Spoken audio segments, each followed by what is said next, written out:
he cannot change his mind. If you cannot change your mind, you can't do anything. Yeah, because you don't have a mind. on these sort of very clever questions, can God change his mind? Can God become a human being? Right?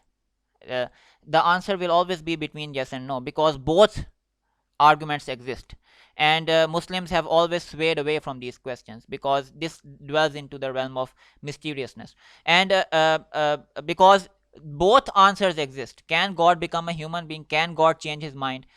Yes, because he can do anything. No, because it will affect his perfection, because if he can change his mind, it means his perfect being can change, which also doesn't make sense. So if you let the kids sneak through the tunnel and smuggle food, they could be caught by the Nazi Germans, and you will never see them again. Or they could not be caught and save the food that goes to the people who are starving, or even to people who will be rounded up if they come out from hiding. Yeah, again, these are tricky. It is tied in with the trolley problem, right? This example is, again, these are tricky questions, and I'm asking you what you would yeah, no, I would answer it with how I answered the trolley problem, that morality is something that demands perfection. So I would create a world where this scenario would not exist. That's the way how I would answer. I believe that God possessing eternal knowledge. Without an eternal knowledge, you cannot have a complete definition of good or bad. So we do believe in an eternal knowledge, God. So therefore, we have a complete definition. Can you imagine a world, universe, in which, for whatever reason, no God did exist, but people started coming up with reasons to explain groundings for the things they wanted, and they invented, like, can you imagine that being a thing? No. Like a universe where people would invent gods? You can't imagine that happening? No, because, and if you can't, is it because you cannot imagine a godless universe, or because you can't imagine people inventing gods in a godless universe? And a godless universe just cannot exist, because existence cannot be proved without God. That's the main problem with atheists, right? Existence cannot make sense without God. That's the main problem atheists will always have, right?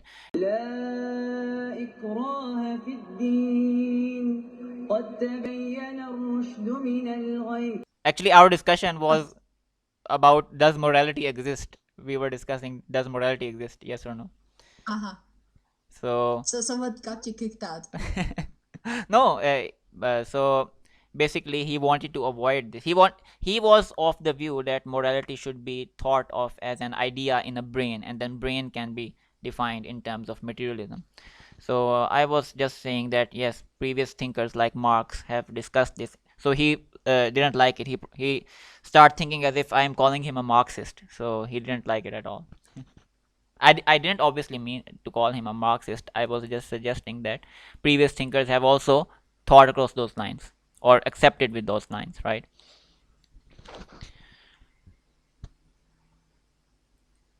Yeah, I think the problem here is that it's an non sequitur. It doesn't matter who thought what. The question is, what is the effect? Like, if you think it's an idea, right, and it's actually an idea, then there is no wrong with it, no matter if it is Hitler saying it or if it's Mahatma Gandhi saying it. At the end of the day, it's an idea. Yeah. So I don't like, on one side, I don't get how it got you kicked out. On the other, I don't get why you are making the argument in the first place. Yeah. No, actually, I also wasn't expecting to be kicked out. No, we were just having a general discussion. I think it's a very famous question in when atheists and theists are discussing, right? Do moralities exist? Because theists like to say that, oh, atheists don't believe in an unseen in God, because they say that God cannot be seen. So they make up this question: do morality exist? He dealt with it nicely, but I think I would have liked the discussion to continue. Don't call him a Marxist. No, I didn't. I said previous thinkers also subscribe to that view of materialism in terms of basically it's a roundabout way of calling him a Marxist. Like, think about, I don't know how you were thinking that it would come across, but if you were to tell me, yeah, Karl Marx was thinking like that as well, I would consider that a backhanded way of saying you're kind of like Karl Marx. Yeah, you can say. Yes, you can say that. Probably it was avoidable, but I told him I didn't mean to say that he is a Marxist. But he's a famous thinker. He was a famous thinker, so I just that name. He was a famous cookie hat. He was a famous lunatic. A lot of people, a lot of atheists still subscribe to his ideas, right? Yeah, well, they are famous cookie hats too. It's not just because you are like, sorry, there are Muslim people who are smart. Yes. There aren't many, but there are. There are atheist people who are smart. There aren't that many, but there are. The problem is not that there are or there aren't. The problem is there are very few because smart people are very few. And it's just a thing. Yeah, there are a lot of simpletons, no doubt. There are a lot of simpletons in the world. And I think many people deliberately try to become simpletons, right? What are your thoughts on that? Can you repeat the question, please? Many people deliberately try to be simpletons, right? Pretend that they don't know. Actually, no. Many people deliberately try to be smart, but fail because they're stupid. Yeah, I'll agree. By the way, but how? And like the thing is, like, think about it like this, right? You have the super stupid people who have common sense. You know, they just do by instinct, basically. And in many cases, it's kind of helpful because it's just so basic you can't really make it wrong. And there are people who are just smart, who figure things out. It's not the stupid people and the smart people you have to be worried about. It's the one in the middle, the midwits. Yes. The one who are too stupid to understand that they're not smart and pretend that they're smart. And then, like, the stupid people will tell you, no, there is a guy and there is a girl. And the intelligent people will tell you, there's an X chromosome and there's a Y chromosome. And the people in between will tell you, actually, there are some people. And then they go completely off on a tangent that has actually to do with what is actually going on. So, like, yeah, no, there are midwits, and the midwits are actually the problem. It's not the stupid people, it's not the smart people, it's the midwits. And maybe we should stop saying that it's an issue of stupid people, because maybe the stupid people are the ones who will save our buttocks at one point. By the way, it's nice to see that you have been working on these social media things for quite a while, and it gets to show that you know these things a lot about the middle people, the upper people, the lower people. So how about we continue to this question, or how Well, would we can, but before we start, just give me a few seconds because I really have to get something before it drops. Okay. And I'll be right back. Okay, 2-minute break.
Sorry for the delay.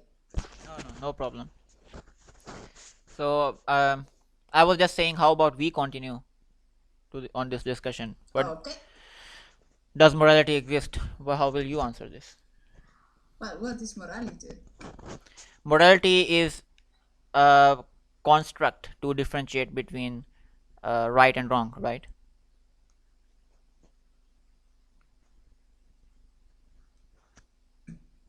A construct? Yes. To differentiate between right and wrong. A mental construct, right? Mental construct. So it's a made-up thing, an idea. Yeah. Okay. Now, what is right and what is wrong?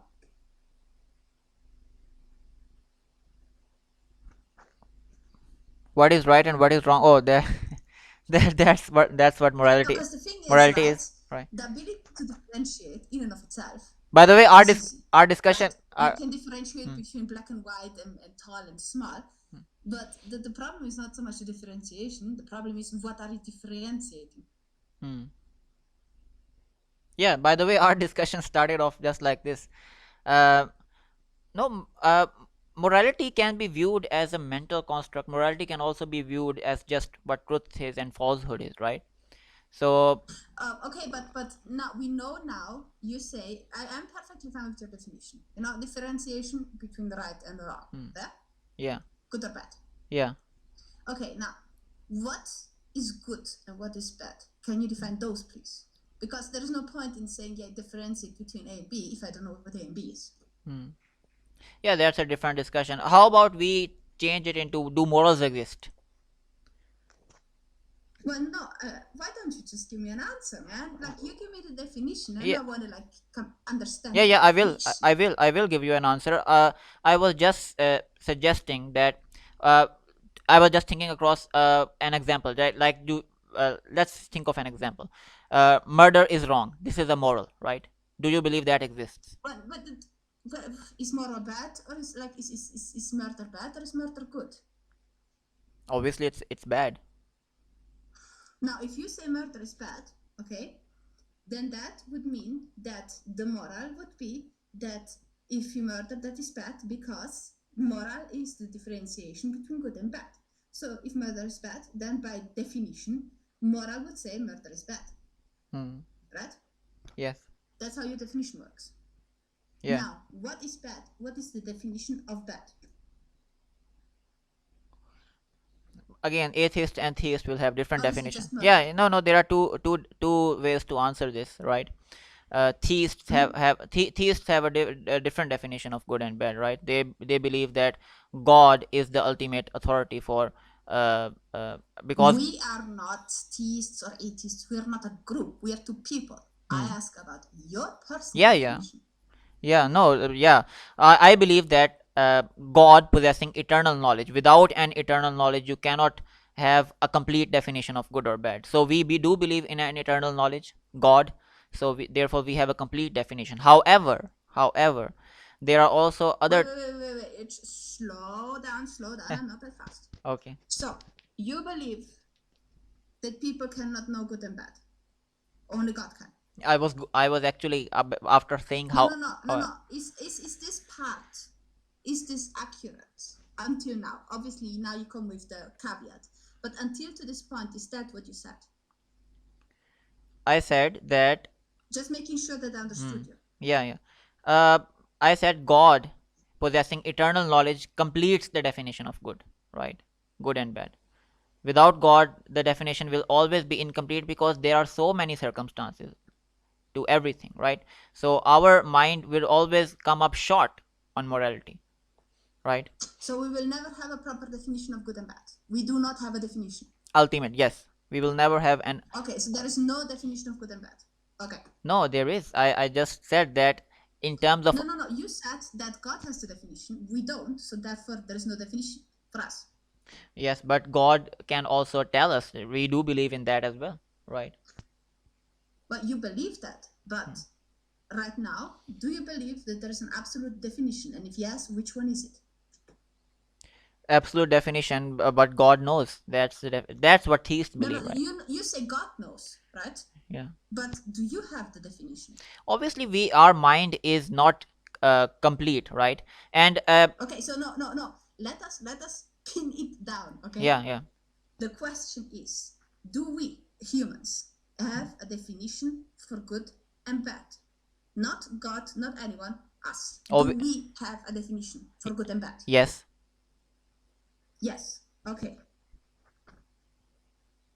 Yes, we have. And then there are different. The definition? Yeah, there are different definitions. According to theists, there are different definitions. According to atheists, there are different definitions, right? But however, But then it's not a one definition, though. Yes.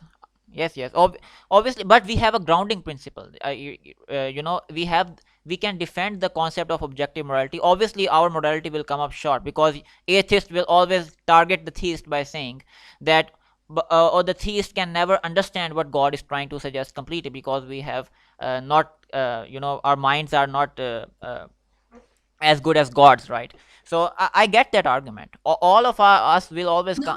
We are completely talking past each other right now. Completely. You don't understand my question. We are thinking very differently. And let me explain to you why we have these issues. And that's probably an issue that you will have with a lot of people who think similar like me. And that doesn't mean atheists, because there are a lot of atheists who have a dogmatic way of thinking. But my thinking doesn't work that way. I cannot work based on some people say this, some people say that, some people believe this, some people believe that. When I talk about something, I cannot work with what do people think. I have to work with what is the definition here. Now, we are talking, you and me. You are telling me there is morality, objective morality. And the morality is defined as it's good to do the good things and it's bad to do the bad things. You should do the good and you should not do the bad. That's morality. You have to differentiate between good and bad. That is your definition, not anyone else's, yours. Fine, I'm fine with your definition. But now I want to have your definition of what is bad. And you're telling me you do not actually have one. You don't have an actual complete definition of bad. No, is that accurate? We have the grounding principle. What God says is bad, because that can be backed with eternal knowledge, right? The concept of eternal knowledge. But atheists cannot have that concept of eternal knowledge. The grounding principle. We have other problems of interpretation just like the atheists do. But I submit to that. I'm not saying that atheists are bad people. I'm not saying that. But we do have the grounding principle for the basis of objective morality. That's it. And objective good and objective bad. That is something that you believe, I get that. But still, can you define bad for me? Yes. Please? What God says is bad is bad. So what God says is bad is bad. Yes. Okay. So, and what God says is good is good. Yes. However, let me put a caveat. No. Wait. Would you agree that murder is bad? Yes. If God said that murder is good, would that suddenly change? Obviously, but I think this. If God would change his mind, would it then change the morality? Would then suddenly murder be good? Yes, but this question is suggesting that God can God be imperfect, and the answer to that becomes obviously no. So again, this really quick, guys. I heard the question, and correct me if I'm wrong. What I heard was, can God change his mind? I don't know that changing your mind means saying you're wrong. It just means that something just is changing your mind. Yeah. Maybe something that he built in, something new, demands that murder suddenly is bad. Right? Murder suddenly is good. Sorry, my bad. So if he maybe puts in a new planet or a new whatever, and then he's like, okay, now because of this, I decide that murder is good, because in order for this to work perfectly, I need murder to be good. You know? So there's no mistake there. It's a very good point, Giggler. So what if he changes his mind? Then suddenly murder would be good, right? But again, we believe God does not change his mind. God does not change his mind, because God is he's omnipotent, right? So he doesn't change. If he's omnipotent, that he would be able to change his mind, wouldn't he? Yeah, he's able, but he will not, right? Just like why wouldn't he? Why wouldn't he? Why wouldn't he say, okay, I put something new in, something that is even awesomer and even better, and therefore I have to change this part and that part and this little knick-knack. I mean, think about it like this. Because he's perfect. He's perfect. An apartment. You have a house, right? And you have the perfect spot for a couch. But then you're like, I want a lot of books and therefore I need a bookshelf. And that place would be perfect for the bookshelf. But now I have to move the couch, because the couch at this point would no longer be perfect there, because this is a perfect bookshelf place. So you place the books there and you place the couch in another perfect spot for the couch. You didn't make a mistake. You didn't make the house a worse place. You actually made it better, right? You added something to it. Yes. Know? Yes. Kind of like, there was nothing and then suddenly there were the humans. God had to add those in. Now, Okay, if he okay. were to add something in that makes it so that murder suddenly has to be good, would it then change? Okay, these examples. Firstly, let's just get to your example. These examples only exist in the finite world, not with God. God is transcends the finite world, and He is perfect. Perfection cannot be changed, right? That's how perfection works. The theologians have always argued this with God's essence, that No. it cannot. If God is omnipotent, he can change perfection.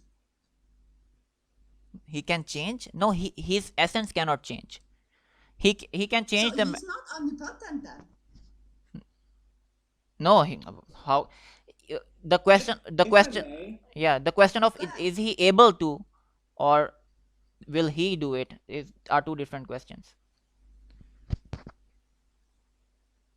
It's another question like, What did you want to say? can God lift something that is Wait. He wanted to say something. yeah. no, I want to let him finish. Okay. It's a similar question. Can God lift something that is heavier than him? And the answer is equally balanced between yes and no, because you can think across both lines, right?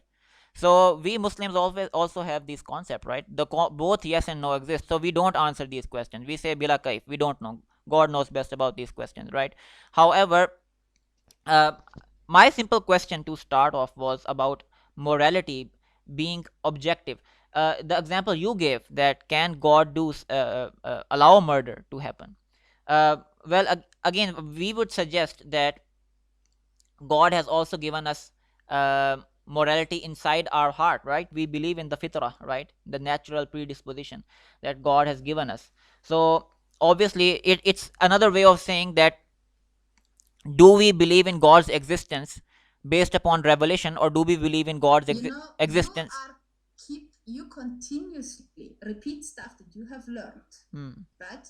And you don't answer my question, my curiosity. Now, if you don't answer my question, you can talk hours and hours and hours of all the things that you have learned that make sense to you, but you will not reach me because you haven't answered my question. It's like if I say, I is the answer. sky blue? Yeah. Go ahead. Would probably be super interesting because he sounds like a pretty smart guy.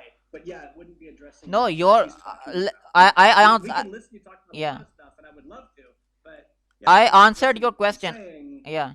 I answered your question. I said the answer lies equally balanced between yes and no. Can God allow murder? The answer is equally balanced between yes and no, because both. I didn't ask, can God allow murder? I did not ask that. Then what did you answer? What did you ask? I asked, can God make it that murder turns from bad into good? The answer is equally balanced between yes and no. We don't answer these questions because. Let me see if I'm just let me reflect per question to make sure that I'm understanding it, because if I'm not understanding it, you're not going to understand it. But the question I'm hearing is, can God change his mind on these things? Like, oh, you can't boil a goat in its mother's milk. Oh, now you can. Now it's okay. Like, is that a thing God can do? Can he change the rules? Which I'm sure he would have reasons. It would seem to us arbitrary, but of course it would seem arbitrary to us unless he explained Muslim shouldn't have to, because he's God, he could just make the rules. Muslim theologians have thought of these questions for centuries, right? And they suggested their answer was always bila kaif, that we don't answer these questions because both yes and no possibilities exist. Can God allow murder, or can God change murder into bad, right? So the both possibilities exist. One possibility is that, can there be God create a circumstance where he allows this, and the answer to that is yes. But another possibility is, can God actually do bad, and the answer is no. The theologians have always thought of these questions. These questions dwell into the realm of eternity, and let's dial it back one step then. Yeah. Can God do anything he wants to do? Again, yes and no both exist for these questions. Yeah. See, I honestly, and first of all, I want to say I really, and we really have, like you. I don't know why, but I really like you. Yeah. But it feels like you're dodging on that. Yeah. It really does feel like you're dodging. Yeah, we have same questions with Christians, right? We have same I have same discussions with Christians, and they ask, can you don't believe in Trinity? Can God become God, right? Can human become a god, right? They ask this question, right?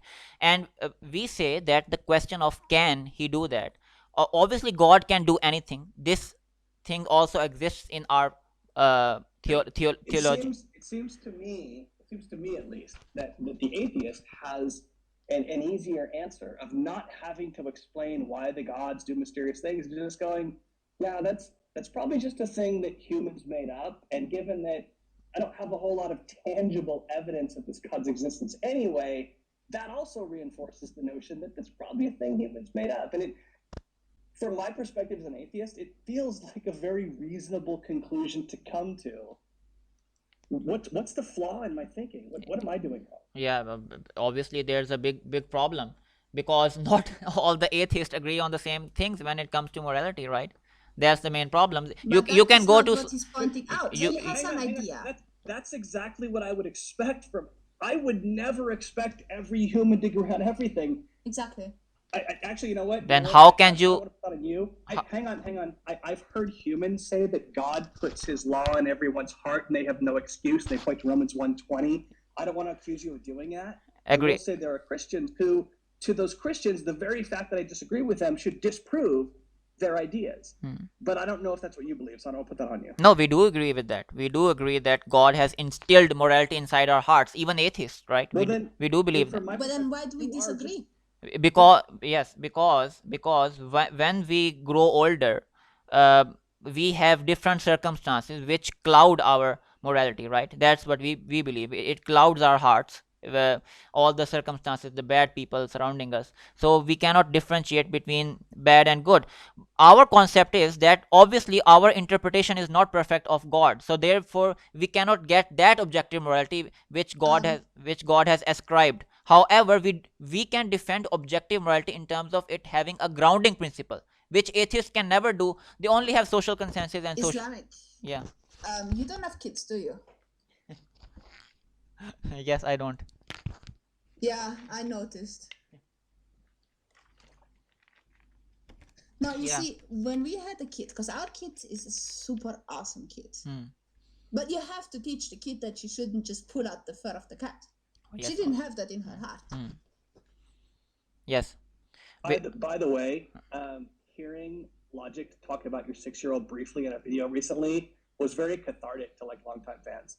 It was nice to hear that she's doing well, happy, and he's going to leave her out of the videos because obviously you would. So Yeah.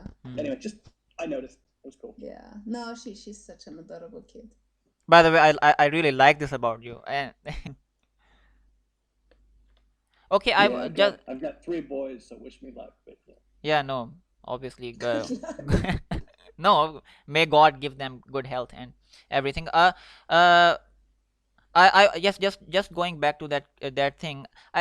Muslims, theists have a strong case for grounding principle for objective morality. Obviously, we do not have eternal knowledge. All 3 of us, we do not have eternal knowledge, albeit atheists or theists. So I want to assert the argument that unless you say God does not have the ability to change his mind, theists don't have a good grounding for objective morality because it's at God's whim. Does God have the ability to change his mind?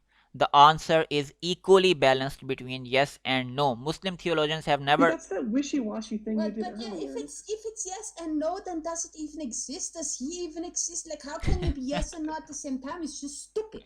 No. Does God exist? Yes, categorically. Does God? But how can he exist if he has zero things that he can actually do? Can he change his mind? No. Can he change his mind? Yes. Well, can he make up his mind? Actually, no, because he doesn't know, because it's yes and no at the same time. He's like Schrodinger's God. He's there and not there at the same time. This is just ridiculous. No, it depends upon the Islamic response. I'm curious from your perspective. Can you imagine a universe in which, for whatever reason, no God did exist, but people started coming up with reasons to explain groundings for the things they wanted, and they invented.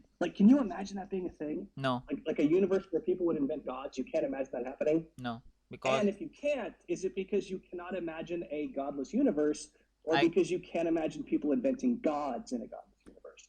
and a godless universe just cannot exist, because existence cannot be proved without God. That's the main problem with atheists, right? Existence cannot make sense without God. That's the main problem atheists will always have, right? And the thing is, to Isethoriginal's question, can God do anything? If you portray it like this, the answer is categorically yes. Muslims will No, because he cannot change his mind. If you cannot change your mind, you can't do anything, yeah, because you don't have a mind. on these sort of very clever questions, can God change his mind? Can God become a human being, right? uh, the answer will always be between yes and no, because both arguments exist. And Muslims have always swayed away from these questions because this dwells into the realm of mysteriousness. And because both answers exist. Can God become a human being? Can God change his mind? Yes, because he can do anything. No, because it will affect his perfection. Because if he can change his mind, it means his perfect being can change, which also doesn't make sense. Can I So suggest an alteration to that idea?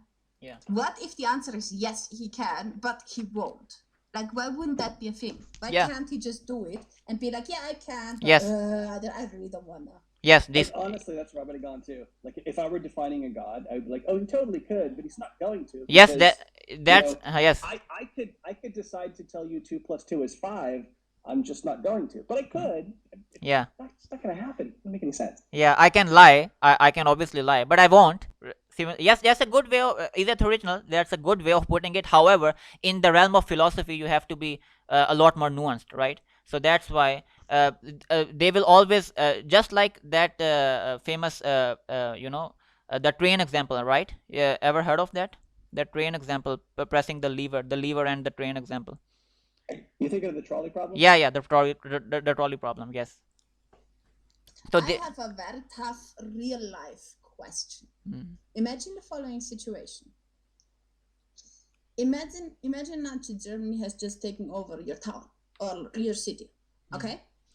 All the houses are connected through the roof, right? Over the roof there is like a little channel where you can have kids sneak through and, for example, either smuggle people who are very slim out, or smuggle kids around, so that you can go from the start of the street to the end of the street and then sneak out on the back of that house, okay? Or they can smuggle food to people without anyone noticing. Now, that is the scenario. That is the house. Imagine Nazi Germany, the Nazis have just come in, they start to round up all the Jews. Would you stuff your kid through that tunnel to smuggle food around, knowing that kid might be caught and never come back? Is it good or is it bad? I didn't get it completely. The giggler, how would you answer this? I mean, would the kids snuggle through? Would you allow kids to snuggle through the tunnel? Sneak through the tunnel. Sneak through the tunnel to smuggle food. Otherwise, what will happen? So if you let the kids sneak through the tunnel and smuggle food, they could be caught by the Nazi Germans, and you will never see them again. Or they could not be caught and save the food that goes to the people who are starving, or even to people who will be rounded up if they come out from hiding. Yeah, again, these are tricky. It is tied in with the trolley problem, right? This example is, again, these are tricky questions, and I'm asking you what you would do. No, I would answer it with how I answered the trolley problem, that morality is something that demands perfection. So I would create a world where this scenario would not exist. That's the way how I would answer. This is the scenario. How would you react? My answer will always be the same, that I will create a world where this scenario would not exist. Okay, so that would be your answer. Well, God did not create that. Because that is what my great and great grandparents went through. And so they had this question and they had to answer it. They didn't have any inner morality telling them what to do. That is what they lived with. And I'm asking you, what is the right answer? What is the morally right answer? Again, these both concepts of utilitarianism versus Kantian ethics. So both concepts can be agreeable somewhat. So if it happened the way it happened, there wouldn't be any issue. However, if you will press me upon this question, I will never answer this question, because morality is something that demands perfection, and as human beings we should always strive towards that perfection, right? And we say that in our mind certain scenario would not exist, would never exist, because we are such enthusiastic in terms of having a perfect world that for us that world does not even exist in our mind. How's that? That means that you are avoiding the question. It means that you are too afraid to actually deal with the question, in my personal opinion. Because I can tell you a lot of people who did answer this question because they needed to. And quite frankly, just because you think, yeah, this is not a world I would live in, doesn't mean that we don't live in this world. We do live in this world, and we do get this question asked constantly. And so for me, it is important, if there is an objective morality, to know what would have been the objective yes or no, good or bad in this scenario. And there is not. So how is there a God? Because he should have written that into their hearts. Objective answer is, now that I think about it, go ahead. Objective answer is that if we possess and strive towards eternal knowledge and eternal absolute morality, right? If we strive towards that, certain scenario would never exist, right? That's the way we have to think about this. Because if you force me to answer this question, it paves way. Because these kind of questions will put you in a trap. Either if you answer one side, you will neglect the other side of ethics, right? And if you answer the other side, you will neglect the other side of ethics. So you will always That's kind of our point, I think, is I don't think objective morality is a thing. I think what we call morality is the rules we have come up with completely on our own to run a successful society to some degree of success or not. I think it probably agrees with that. Yes, but my question is objective morality. Yeah. But here's the thing: when you're the person saying there's objective morality, and we go, oh, this is objective, it should be easy, and then we ask you a question, and you go, oh, well, that's a complicated question with a lot of nuance. Then we're like, no, we're trying to point out to you that this is not objective. No, my question is only this: that wouldn't we as human beings have created a scenario where this scenario did not exist? Was it possible that if we had made this world into such a better place, that such a scenario would not even exist? Is that a bad question? I feel like it's not. It's just an scapegoat. It's like, oh yeah, but it's just us humans being sinful and stuff. No, there has to be a right answer. If you are a morally perfect person and you are in this scenario, you have an answer. If God would be in that scenario, no matter whether or not he would have made this scenario, if he would be in that scenario, he would have an answer. And my question is, what is the answer? And if there is no answer, then I suspect that there is no actual good answer even for a perfect being, which makes me wonder if there is a perfect being in the first place. Do you get my maths on this? Yeah, if we were morally perfect beings, such a scenario would never exist. That's what Muslims believe. That if we were perfect beings in such a scenario, then we would have a way out. I want to answer this question cannot be answered because it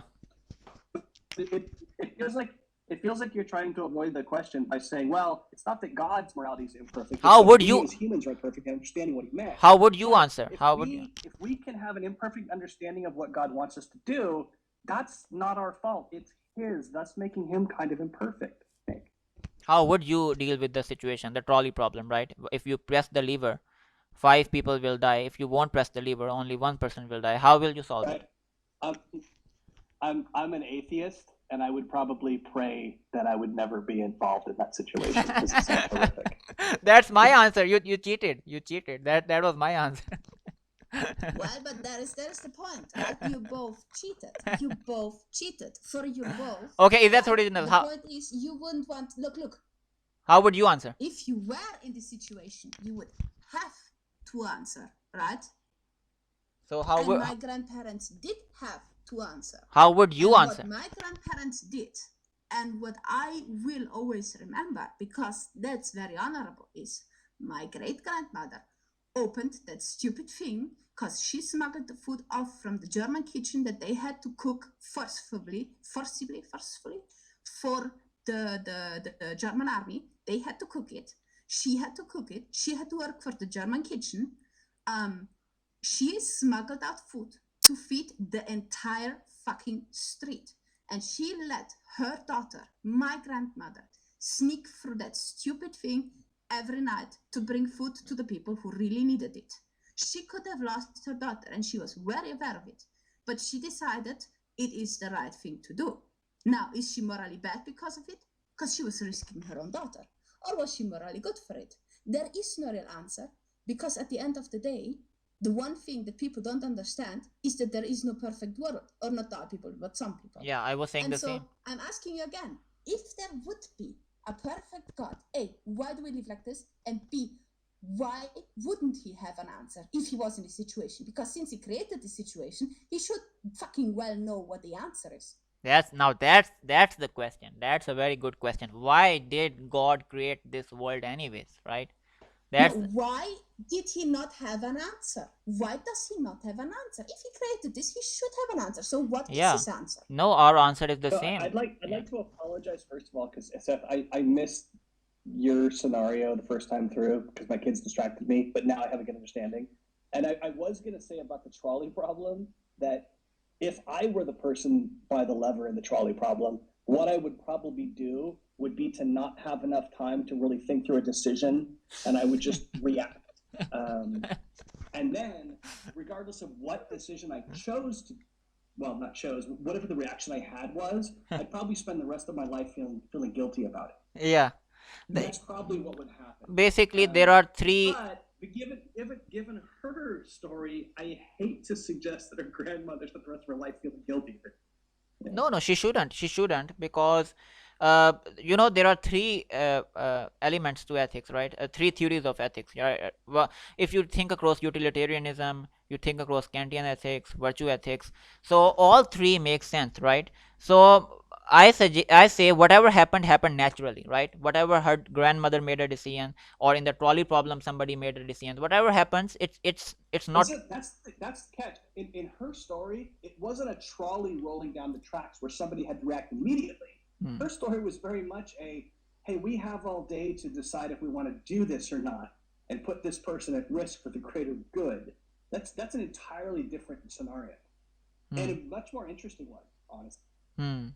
Yeah, but still, it has other connotations as well. So both sides can be thought of, right? But her question was, why did God create such an imperfect world, anyways, right? Why does God? Yeah, but I am not interested in that. I don't care. I want to know, why does he not have an answer for this scenario? He's perfect. He should have an answer. What is his answer? Well, the answer is very simple. That we should create such a perfect world where this scenario does not exist. That's the answer. That is not an answer. That is dodging the question. God is dodging the question. No. God, I can't figure this one out. You know what? I'm going to leave it up to the humans, and if they get it wrong, I'm going to punish them for it. No. It's so weird. No, imperfect God. Such a coward thing to do. That guy must be such a coward. Seriously.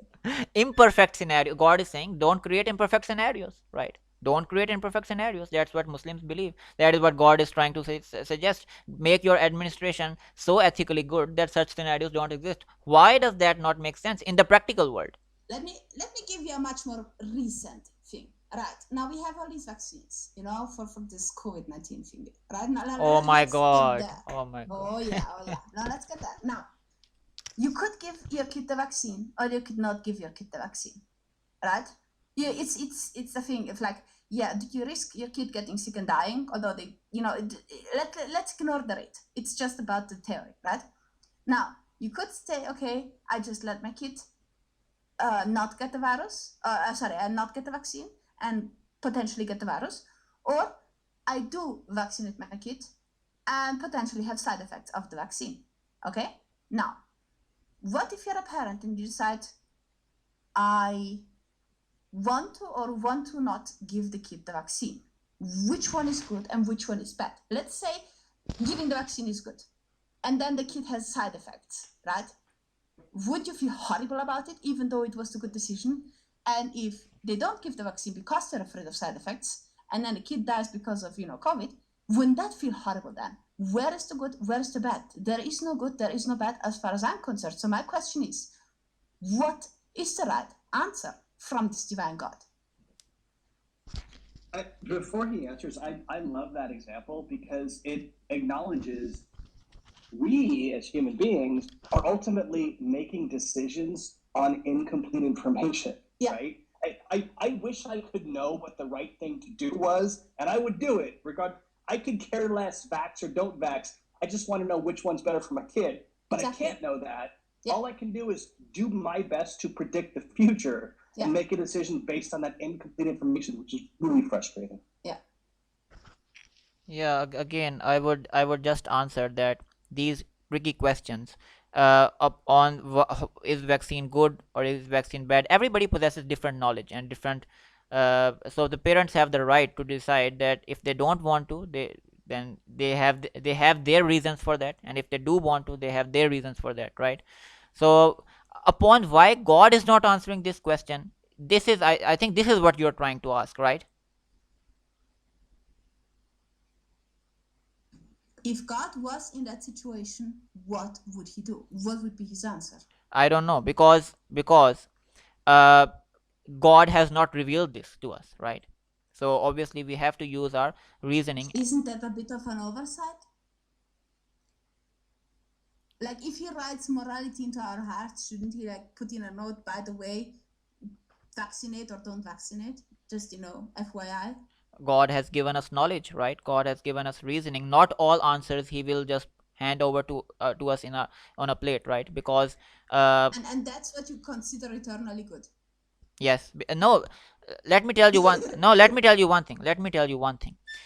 This again gets to the question of how God's revelation has helped morality, or how is it better than what other religions or what atheism believes about morality. And we will answer 5 core things that people have always doubt about. What food to eat, right? What type of food is halal, what type of food is haram. Alcohol, atheists are always confused, Muslims are not, and it's a major problem. Gambling. In Europe, the reason that they are alive and well the way they are is because they always had a tiny bit of alcohol in their food because it was disinfecting. Yeah, but let me just completely answer you. These are the 5 main poisons upon which atheists are not in a consensus. But Muslims, usury, interest, the entire world is in debt. Atheists are confused. Gambling, major problem. Atheists are confused. Muslims are not.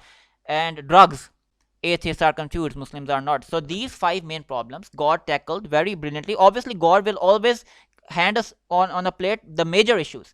God cannot reveal to us each and every issue, because what will happen if God starts revealing each and everything? We will have a revelatory book that will be the gigantic size, and it won't be accessible to anybody, right? So God is the best administrator.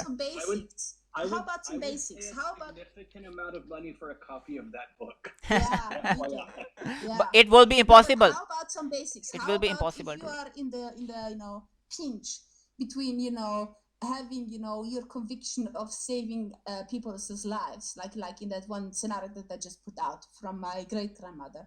Now, if in that scenario, there would be a book that says, in doubt, go for your kid, or in doubt, go for the humanity. It would be sort of helpful. Yeah, it would be very general, because it's like, generally speaking, if you have the choice between risk your kid or risk humanity, go for risk this or risk that, kind of would be helpful, just saying. And it would be kind of general, so it would kind of not be that hard, would it? Yeah, but both sides to ethics exist, and even in Revelation, God will always talk about both sides. God will always talk about when he said, وَإِذْ قَالَ رَبُّكَ لِلْمَلَائِكَةِ إِنِّي جَاعِلٌ فِي الْأَرْضِ خَلِيفَةً, that I made you my vicegerent on earth, right? So make this world into a perfect place. So when God says that, we can interpret in it in such a way that we can say that we should create a world where these imperfect scenarios would not exist, that you have to think of these kind of decisions, right? These impossible decisions, right? We should create such a perfect world where what's wrong with Muslims thinking like this, right? What's wrong with theists thinking like this? And by the way, you are as trapped on these questions as theists are, right? In what sense am I trapped at this? Right on the. No, I don't even like. Look, if there is no perfect answer, you're not trapped at this because you do realize that there is no perfect answer. Yeah, but both answers are equally right and equally wrong. But they're not, though. But they are also. Yeah, these are just funny curious if scenarios. you heard that. If we don't have a God, it's not a trap, and it's just that we have to figure it out for ourselves to the best of our ability. I don't think that's a trap. I mean, I guess you could characterize it as a trap, but Yeah. I don't know. To me, it feels like a best case scenario where I've got to figure it out using whatever tools I have, and one of those tools could be a revelation from God, I guess. Yes. Very It's good. not one I would use, but people could. Very good answer, right? Yeah, but then again, look at this. All these revelations have come from human beings, from people. So it can't be perfect either. They're all fucking flawed. So what the hell do you trust that shit then? You can't actually like objectively verify whether or not the guy actually just made it up and he's a cookie crazy person, or he's actually like seriously having some insight there. So at the end of the day, you're just like, I'm as smart as I am in the first place. Might as well just reject all of it. Yeah, but that's your paradigm of viewing God or of viewing revelation as man-made. But a Muslim would not say that, right? He would say that revelation is authored by God, right?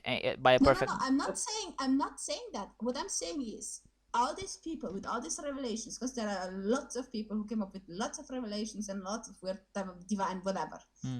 And you as a person with your finite knowledge have to figure out who of them is right and who of them has a few screws loose. There's no way to tell. No, there is. There's just not. There is. Because you don't have the knowledge. Yeah. Obviously, no. You believe because you have been raised in that particular group. If you would have, been raised in, I don't know, maybe Texas or something, in some rednecky state where like they have a lot of Bibles and stuff, maybe you would have said exactly the opposite, being like, no, Jesus is the right thing, and there you go. And maybe if you would have lived in Israel, and would be a Hasidic Jew, you would have said, no, Old Testament and nothing else. I mean, at the end of the day, the only reason you believe what you believe is because of the circumstances of where you live. There is no objective reason why you are more right than anyone else. Yeah, firstly you said you don't have knowledge. I don't think that was a very. We do have knowledge. All of us have knowledge. But the question is, we do not have eternal knowledge, but we do have a lot of knowledge. So let's just skip that part. The other part you said that if I was born in some other place, well, we Muslims do believe that don't accept the religion of your parents, right? Because it can be flawed. Just because your parents taught you that 2 plus 2 equals 5 doesn't mean that becomes true, right? So why do you believe that Islam is true? Because I'm pretty sure you got it from your parents, yeah, or at least from your surroundings. no. Islam has the best ideology, and Islam has the best definition of happiness. I always say that. How long have you lived, for example, with the Mormons? No, do I have to live with Mormons to find out that yes, what you they have to understand the deep basics of their belief in order to understand exactly why they believe it. Yeah, I need to understand the basics of other religions, main religions. I do agree with that. Trinity doesn't make sense. Everybody in the Muslim community knows that their basics. Muslims are way stronger in ideology, in all ideologies. Islam is the best ideology on monotheism. Do you think we could rephrase that more accurately as everybody in the Islamic community believes the Trinity doesn't make any sense? Yes, the Trinity doesn't make sense. That it doesn't make sense. How can God become a human being, right? How can there be three in one? Why? Since Islamic likes philosophy so much, let me point out, nitpick and be like, knowledge is just very, very certain belief. You're just so convinced about your belief that you think you know, because there is no such thing as objective knowledge, not for humans, and Islamic has actually stated as much. But we do possess sufficient knowledge, right? We do possess it, close approximation to that, right? So we believing 2 plus 2 equals 4, right? It's I mean, we do believe that, right? So it doesn't mean that. Yeah, but we made up 2 and 2 and 4 in the first place. Yeah, We that. could have made up 2, 1, 2, 3, 5, 4, and it would have been just as right that then 1 and 1 equals 5. No. We made up numbers. We made them up. No, we based them based upon our experiences and based upon our reality, right, that we live in. So obviously we possess knowledge. It's made up. Genuinely, it's made up. It's just a number that was made up. Obviously we possess knowledge. We don't possess eternal knowledge. We don't possess knowledge for everything. We do possess knowledge for 2 plus 2 equals 4, 3 plus 3 equals 6, and other even moral issues, that is informed consent should be taken or should it not be taken. We possess a lot of knowledge and very knowledge to all questions. However, we do not possess eternal knowledge in terms of understanding each and every circumstance of the world. That's what I was trying to suggest, right? And atheists and theists are common on these issues, by the way. They are common, that we should strive towards better answers, right? We are common on these issues. We the only thing Muslims say is that there are certain issues with which God has revealed it beforehand in terms of making this world a better place, like the 5 things on which there has never been any consensus, and which are main issues, so due to God, major issues. do we have to take the jab or don't we have to take the jab? I'm really curious. Can you ask your God maybe? The thing is that God doesn't reveal his revelation like this, because if he starts revealing like this on each and every scenario, the book will be impossible to read. So God has a wisdom of carrying out. He can't just have like a call. He can just call us on the phone and be like, just say, no, I'm God and I want you to do this and I want you to do that. I mean, it would be nice, say hi, come pass by for a tea. Again, God has a way of doing things. What was the question you were dealing with there? Yeah, the question to take the what or not take the what? Yeah, what did she say? You asking to me or? What's that? Yeah, should we take the jab or should we not take the jab? What job? Jab, J-A-B, jab. Oh, jab. Okay. No, she was asking that why cannot God reveal us directly the information, right? Each and everything. Again, that would the world would turn into chaos, right? Everybody receiving different type of revelations. Again, God has a way of. Wait. Why would there be different types of revelations? Why wouldn't there just be God being like, this is my main phone line and this is where you get the answer? It seems to me so confused. Like, you kind of make up stuff to justify the fact that your God is bloody lazy. No, God knows us better than you do and I do. That's the thing. Because if God starts giving revelation to each and every person differently, it will be impossible, right? How But that's what you say, but that's because you have finite knowledge. God knows exactly how to do it, so to make sure that there is no such thing as chaos. I mean, obviously, he knows about omniscient and omnipotent, so that wouldn't be the case. So I just don't understand how you, with your finite knowledge, can say that God cannot do this. God can do this, but God knows. Why doesn't he? It's because he's lazy. No, God knows administration way better than we do, right? Administrative with this. I mean, in an institution, do you run an institution like this? That giving each and every person every day on each and everything? No, you hand them out the main things, right? The main notifications. Similarly, God in his revelation. If you don't tell them in specificity what to do, you will have chaos. That's why you are specific in your demands, because otherwise you will get everything under the sun. But again, another argument very nicely. Here's what you just said. Can I? A person running an institution. Hang on. Running an institution, they can't possibly be in direct contact with everybody working under them. They have to create some kind of bureaucracy, right, or management structure. God doesn't have to do that. God has no need for us to listen to prophets. God could just speak directly to all of us. There are two sides of. Why does he act like a human manager would act when he should act like a God would act? It's very confusing. Because obviously we can only understand language that that human beings can understand. That's how it works, right?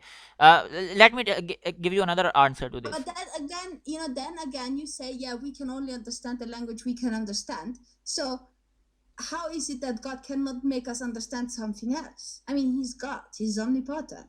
I mean, it's like, yeah, he can't do this because we are finite. He can't do this because we are finite. But he's the one who made us finite in the first place. He cannot do it for specific reasons. Like He what? cannot do like, it for like specific any, purposes. No, anytime you try to point out something God couldn't do, you're going to lose the argument to us anyway. Other people might believe you, but when talking to us, we're going to go, "Oh, no, okay, you you don't really believe in God either." Then no, fine.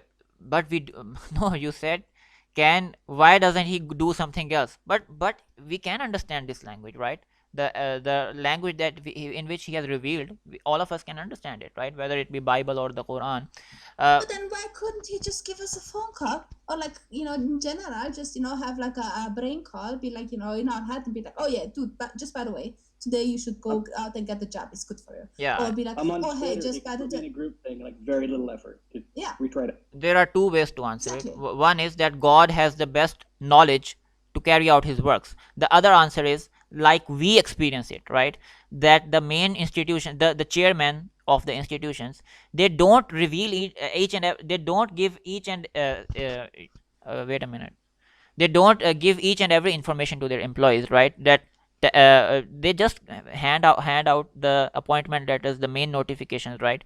The third Yeah, but argument, they still give them that notification. yeah, God doesn't even do that. no, he gave us revelation. The third argument is that if each and everything he starts revealing, right, then the purpose of this creation is lost, because God created us so that we would make effort to attain his love and attain his uh, uh, uh, attain his divine, in order to uh, make this effort to attain good, right?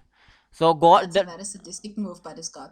no, he created this world. Our concept is that the God created this world. Reminds me a bit of Trump. God created this world so that we make effort to attain his nearness, right? Because our ultimate goal is eternity as well. Our ultimate goal is that why do we possess uh, uh, eternal potential inside us of everything? Why do we always have this demand for getting more and more? And again, Muslims Well, you have, ask why we do, and I say we don't. So we are already on a completely different path here. no, we do. We have eternal potential. We have the concept of infinity. Well, you say that, but that's just you saying that. No, You have finite knowledge. we have finite knowledge, but we also have concept. We also have knowledge as well. Just because we have finite knowledge does not mean we don't have knowledge. Yeah, but since you don't have all the knowledge, you might miss out on the things that are important to understand, that what is the case is not what you think is the case. So you could believe something wrong because you have finite knowledge. Yeah, but again, even in science, why do you demand such perfection from religion anyways, right? My question to atheists Well, always, because religion says that they know everything under the sun, and that they're like no, gods and no, everything. they never say that. No, if you say as a religion that you have revelations from God, I expect a bit something better than some people going around with a vial and figuring out whether or not if you toss in a few germs here and a few germs there, the vial will explode or not.